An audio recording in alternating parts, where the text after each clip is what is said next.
بمنيعة الأسواق،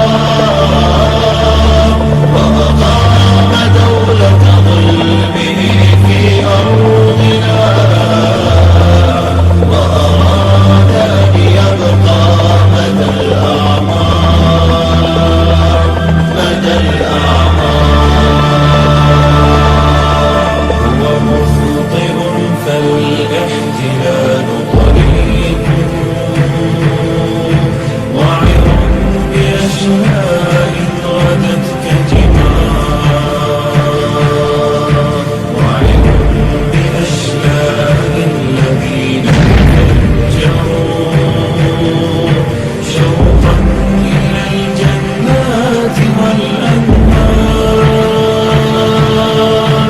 أجسادنا حير تسد طريقه، ودماؤنا في وجهه تلي